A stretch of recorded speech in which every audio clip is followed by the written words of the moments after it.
Alright, let's face it. After a certain age, your social life can start to resemble a cable TV package, a whole lot of channels, but not much to watch.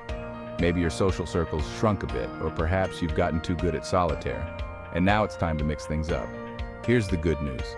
Hobbies are your secret weapon. Not only will they keep you busy, because let's be honest, daytime TV only goes so far, but they'll also help you connect with others and give you that warm, fuzzy sense of purpose.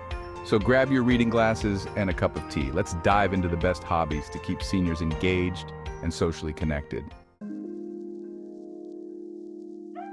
Gardening. Let's start with something that has stood the test of time, from ancient civilizations to that cute neighbor down the street gardening. There's something about getting your hands dirty that just feels right. It's like therapy, but cheaper. Plus, digging, planting, and weeding, that's exercise, my friend. And no one has to know if you count that as your daily workout. The best part? Gardening isn't just about growing tomatoes the size of your head, it's about growing connections. Community gardens are sprouting up all over the place, giving you a chance to meet people who get excited about compost. You'd be surprised. If you're new to gardening, start small. Maybe a couple of herbs or some flowers in a pot. Before you know it, you'll be trading zucchini with the guy next door and hosting unofficial garden tours like a pro. Arts and crafts. If you've ever looked at a macaroni necklace and thought, I could do better, then arts and crafts might be calling your name. Whether it's knitting, painting, or scrapbooking, this hobby is all about getting your creative juices flowing. And let's be real, who doesn't love an excuse to play with glitter? Just make sure to sweep it up before your grandkids find out. Here's the deal. Arts and crafts don't just give you something pretty to hang on the wall or give to a grandkid who'll pretend they love it. They're also great for reducing anxiety and keeping your brain sharp. Join a local craft class or start a virtual one. By the end, you'll have a Pinterest-worthy collection of projects and some new friends who appreciate your ability to make a yarn scarf that's just the right length. Book clubs. Now, if your idea of exercise is flipping pages, no judgment here, a book club might be your perfect match. There's something magical about getting together with a group of people to discuss a book and somehow ending up talking about everything but the book. Book clubs are great for a lot of reasons. They give you a reason to read, besides the satisfaction of making it past the third chapter. And they're a fantastic way to meet people who also love diving into a good mystery or historical fiction. And if you're worried about running out of book recommendations, don't be. The beauty of a book club is that there's always someone with a reading list longer than your grocery receipt. Libraries and community centers are a good place to start, but if you're tech savvy, there are also online book clubs that'll let you engage without leaving your comfy recliner. Cooking and baking. What's better than hobbies that make you new friends?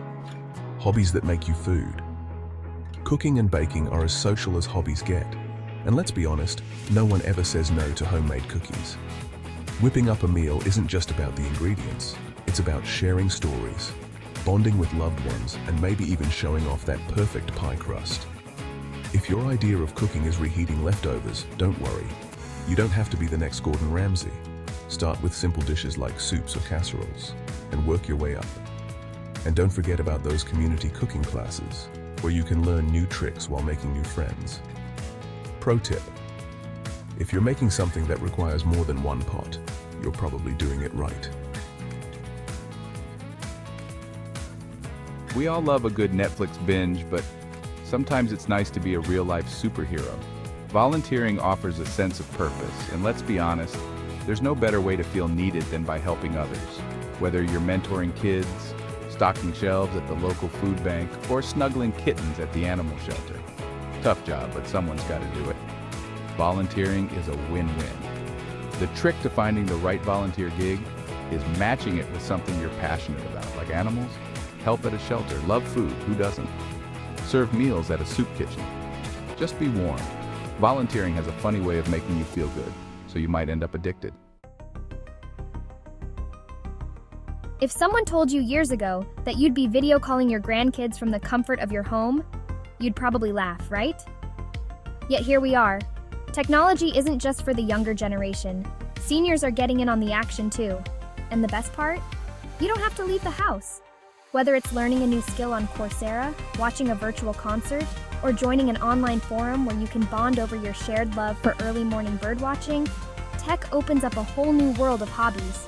Sure, you might need your grandkids to show you how to unmute during a Zoom call, but once you get the hang of it, you'll be unstoppable. At the end of the day, hobbies aren't just about filling time. They're about staying connected, keeping your mind sharp, and most importantly, having fun.